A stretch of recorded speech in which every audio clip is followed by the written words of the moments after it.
So within that 6-month transformation journey, that public one that you had, and I'd love to explore that some, that's when you announced to the public that you were HIV positive. Yeah.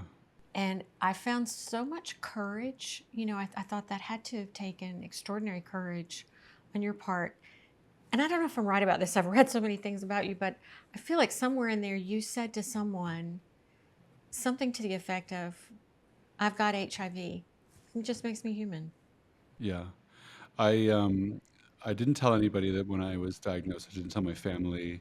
I told a couple of friends of mine who were HIV positive, and I told partners when I had sex with them that I was. But I really didn't tell anybody because my career was just taking off. I was writing for Canada's national newspaper on a regular basis. I just landed my first radio gig, and I didn't want to be known as the HIV positive, whatever radio host or writer. I didn't want that tag on me. I didn't want to limit my opportunities either, because the stigma around HIV and AIDS is still massive.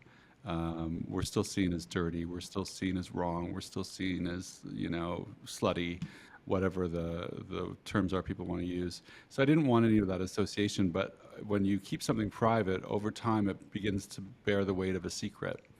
And it came to be that I was chairing the National AIDS Walk for ACT, the AIDS Committee of Toronto. And that summer, preparing for it, I was at ACT a lot. And I saw a lot of people facing stigma, self stigma, and stigma from other people. And I have never felt any self stigma myself. I've always felt cool about being HIV positive. I never beat myself up. I didn't play the blame game to somebody else. I didn't play the blame game with myself. I had a deep peace about it. And so I was watching these people endure the things they were enduring. And I thought, well, I have a name and I'm a happy guy and I have success going on in my life. And at the time I was married and had a wonderful husband. And I thought I could do something by coming out as HIV to just show that it's not something to be ashamed of. And so I did it on the CBC the weekend of the AIDS walk. Well, I was sitting there in my chair waiting to go on, and I wanted to bolt. Like, I thought, what kind of mistake am I about to make? It was live. The host was queuing up the introduction, and I had to literally physically hold onto the arms of the chair to keep myself from getting up and leaving. And that's when I just made the statement that we're all human, and all I did was a human act.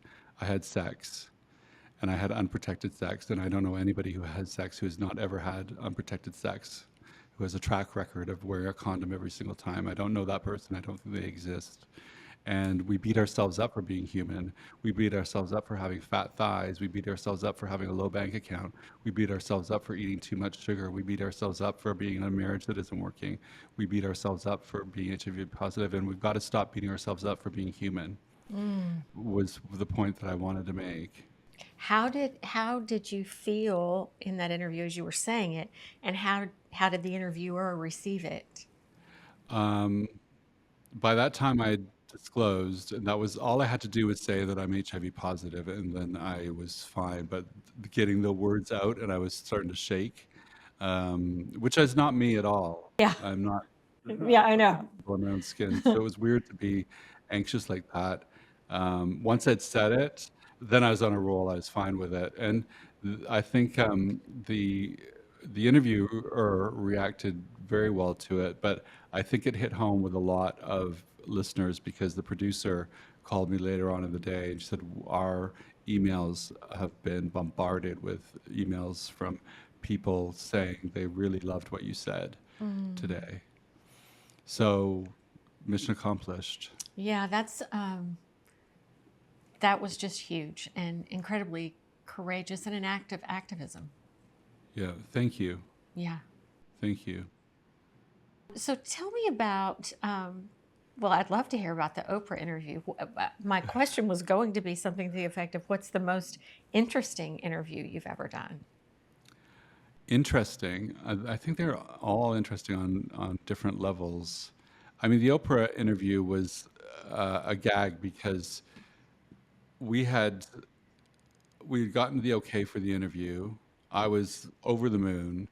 And then for the next few weeks, we were sort of in Oprah's world, meaning promo materials that we were putting out for the interview all had to be approved by their team.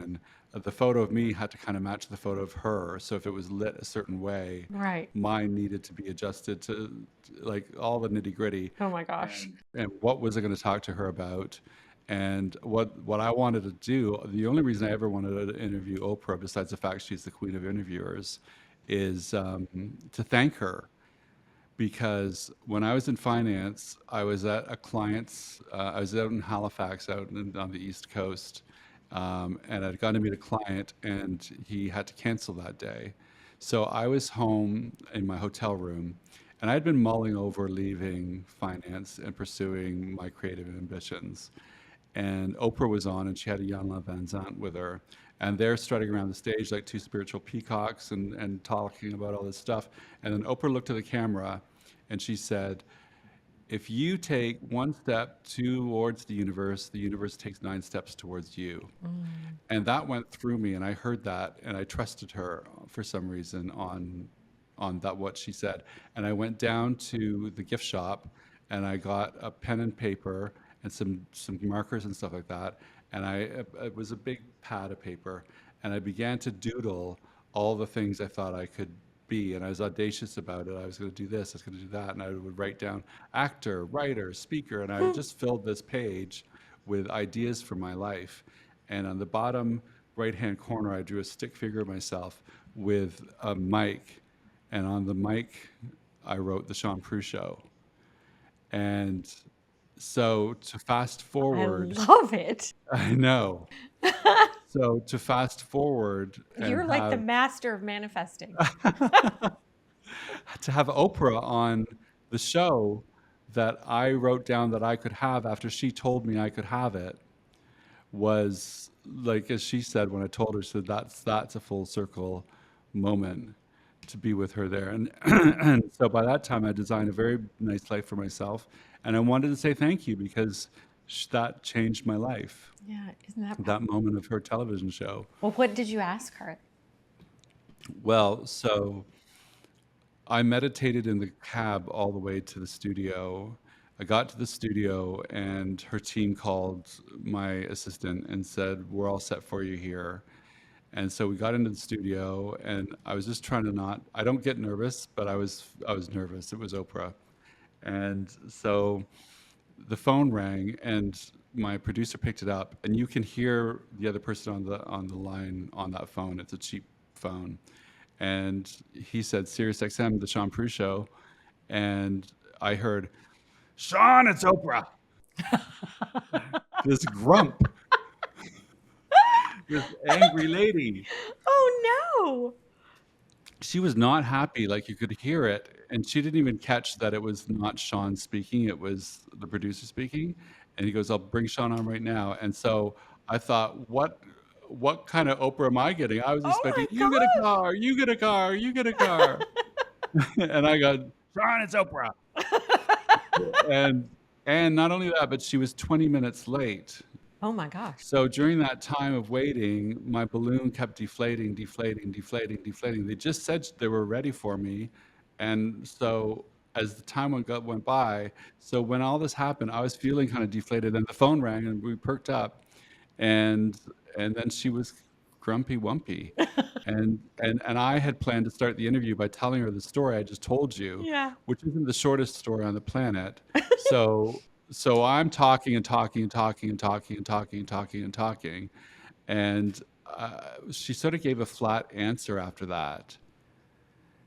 And then I asked her another question, and we got to talking about some other things about the power of her first step. I wanted to frame it around what she'd said on her TV show that day, that the universe takes you take one step towards the universe takes nine towards you.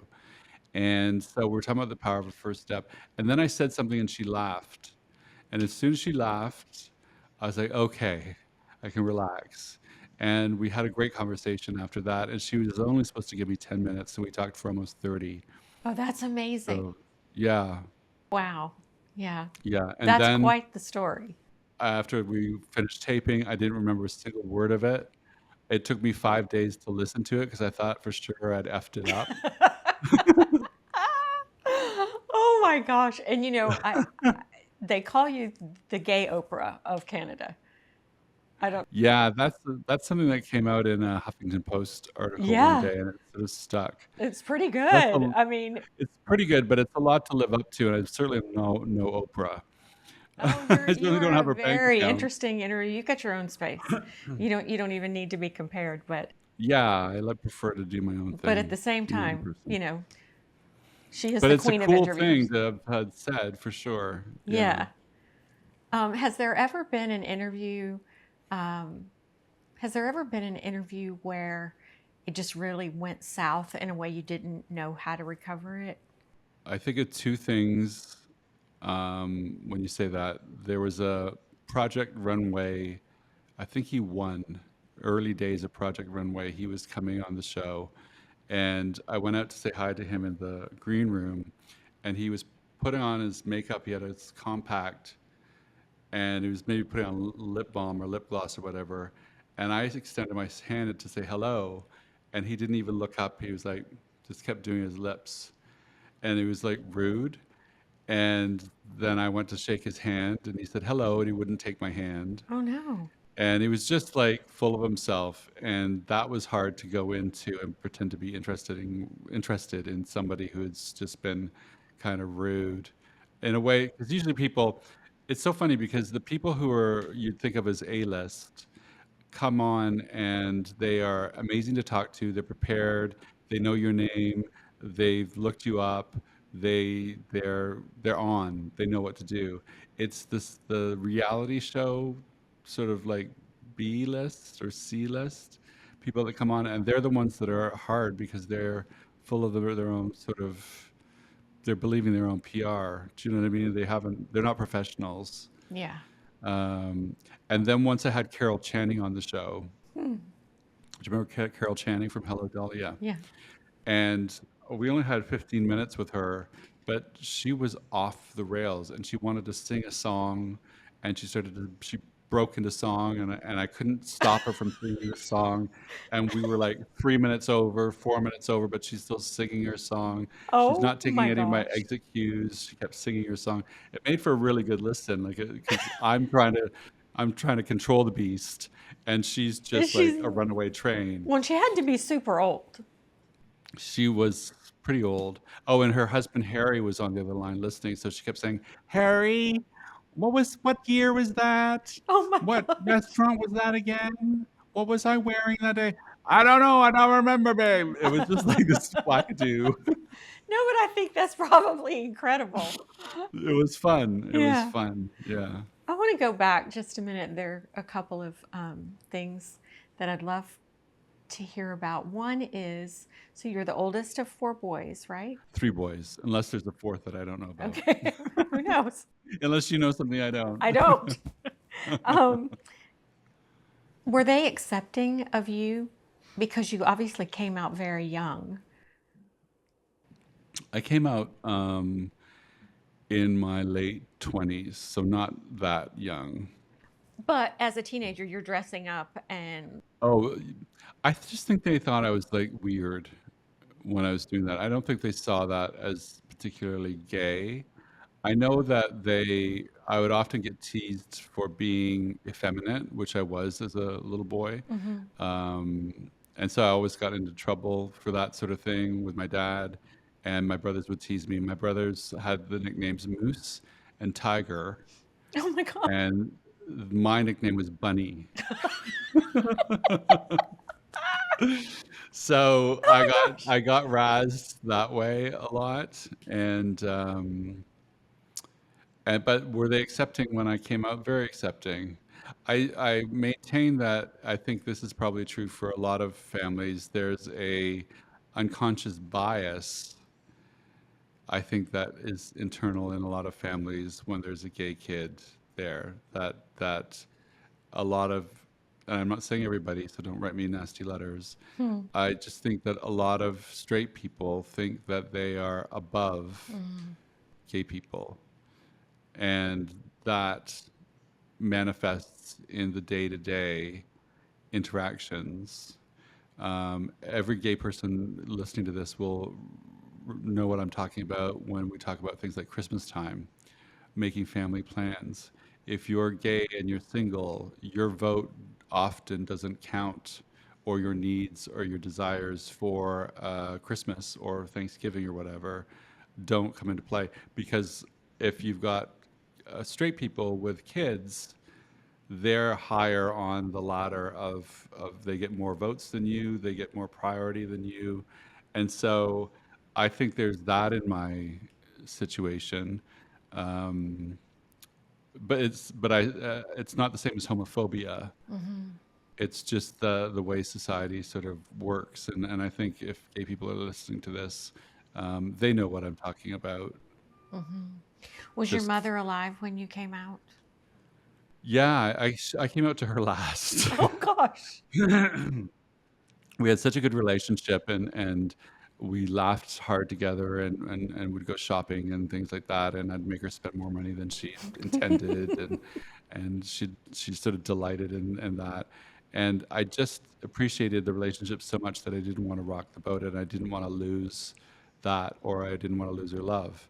And it's so crazy to me at 56 to think I would have ever lost my mother's love, but I was 27 at the time and didn't have the tools that I have now Yeah.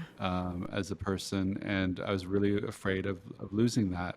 And then I'd applied to become a big brother. Do you have big brothers in the States? Yeah. Um, and they were pretty homophobic for a while there. They didn't allow gay men to do it, but they had changed that rule. But one of the rules they still had in place was that you had to be completely out to your family, because your little brother would be told that you're gay, and if he ever said something to your family and you weren't out, they didn't want the responsibility of having outed me. Right. And so they said I couldn't be a big brother because I wasn't out to my mother. And I really wanted to be a big brother. And I so love I that. went home that night and I called my mom and told her. And my mom's British, so they have a habit of, hearing what they want to hear, not hearing what they don't want to hear, sweeping things under the rug. And so she said, "Well, I always wondered if you were, but I wasn't sure." And I was like, "Mom, I mean, there have been red flags since you caught me in your baby doll nightie when I was 6 years old. Like, didn't you know then? Didn't you know when I showed up to my brother's wedding with a man as my date?" She just didn't want to know, but I would think that in her subconscious she knew. I think deep down inside she knew, but um, the things have changed obviously for the better. But back then, you didn't want to find out that your kid was gay. I just had a new mother on my show, and I said, "Do you ever think about maybe one day your kid will be a wonderful, beautiful queer person?" And she said, "I have thought about that. I've thought about that a lot." I don't think that's the way parenting was back in the 70s and 80s. That parents didn't have that conversation with themselves. And so, and it was a different world back then. It was harder to be gay. In fact, something that changed my life once was I had a psychic on my show, and she was promoting her book, but she kept saying, "There's a man trying to come through right now, and it feels like in my mouth that I've smoked 3 packs of cigarettes right now." And it starts with a D, and I've got to let him on because he's insistent on talking. And my dad's name was David, and he smoked 3 packs of cigarettes a day. And so she brings him through, and he said, "You need to know that was never upset about you being gay. I thought it was my fault for being a bad father. I could tell you were gay, and I thought I'd done a bad job parenting you, that I hadn't done the right things. And so I love you no matter who you are, but that's what it was between us. It wasn't homophobia. It was me thinking I'd done a bad job of being your dad." And that changed because I went around thinking I had a homophobic father my whole life. And the fact that he was instead blaming himself, and that's what I was witnessing in his behavior. Was that Um, before or after your experience on the that was plane? after, so that Okay. just made it It even was full better. circle at that point then. Yeah. That's Yeah. incredible. And I have two questions for you before we have to close. Was he abusive to you because you were an effeminate child? I think you see, um, there was one night where he called me a pansy and he pushed me and I went flying under the couch. And to me, that was an act of homophobia. But when I look at it through the lens of he was blaming himself for me being gay, that anger and stuff wasn't about me being gay. That anger was his own anger towards himself for having made me gay by not being a good I dad. see, I see. Does that make sense? Yeah, the That's reframing, the I get it. lens Yeah. that information allowed me to look at him through. Okay, so my other question, I have a number of gay friends, but a dear, dear friend of mine, his name is Joel, and he's the son of two ministers. So he grew up with a lot of religiosity, not Yes. necessarily a spiritual path around him. And I think he waited till his 20s maybe to come out. But he's in his mid 40s now, and he's spent a lot of his life really wrestling with I had all these experiences, these God experiences as a child. I feel like they were real experiences with God, and yet in coming out, I feel distanced from God. And it's really been a very hard journey for him. I think at this point, he is somewhat peaceful with it. Can you just walk me through, and I know that's a big topic, but can you walk me through what your path has been spiritually and whatever the God of your understanding is Yeah. in accepting you as a gay man? I'm not a religious person. I do believe in the universe. I believe in love. I believe in a higher power. Um, and I don't think that higher power made gay people so that it could sit around and have someone to hate. I think that it made you in the fullness and the full beauty of who you are now today. And you should revel in that and that you're loved beyond measure. I love that. I love that. I will be Yeah. sharing this interview with him. Yeah, I have a lot of friends who grew up in religious homes and they battle with the same sort of situation that you've described. They feel disconnected from God, but that to me is because you're thinking, here we go to the thoughts, you're thinking thoughts that feel bad to you about this subject, and you've got to contour your thinking a little bit and start telling a story. Even if it's I like the idea of embracing God more in my life, I like the idea of feeling God back in my life is a better thought than I don't have God in my Yeah, life I'm anymore. distanced. It's just I'm like we were distant from talking before, God. bringing the positive thought in Yeah. I changes like the the idea scenario. of is a good trick because you can say that about anything when you're stuck. Yeah, I like the idea of God being back in my life. We'll bring him closer to God. that's beautiful. I can't wait to share that with him.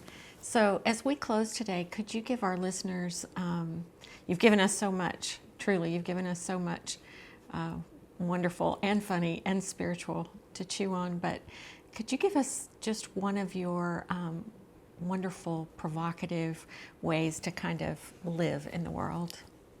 I like the idea of the secret to long-term happiness is to be happy today. Live in the present. This is the day Yeah. we have. Yeah. Yeah. You only have this now moment, this now moment, this now moment. And life is a string of this now moments. And if you can just be happy in this now moment, find a reason to be happy, focus on something more powerful focusing mechanisms, find something to focus on that brings you joy and turn away from the things that don't. And then you have a string of this now moments that were wonderful. I love it. My life hasn't been perfect, but I really love my life and I feel blessed in it. And I can look back and say that for the majority of it, I have been very happy. And I think that's possible for everybody. Thank you. Shaun, you are a blessing to me, and I am so proud of your life and all that you give and do in the world. Just Thank you. I appreciate your like you so much, vulnerability. Teresa. I like you I so hope we much can stay in too. touch. I I really want like you. to. I want to. I I have like friends in that. And Toronto. I'll be there. yeah, yeah, I'd like to stay in touch. I This felt is that when we were lovely. first, I did when you came on my too. show, I thought I really like her. I felt the same. Let's do that. Okay, let's stay in Thank touch. you. All right, Thank have you. a Thank beautiful you. day. I'll be in touch.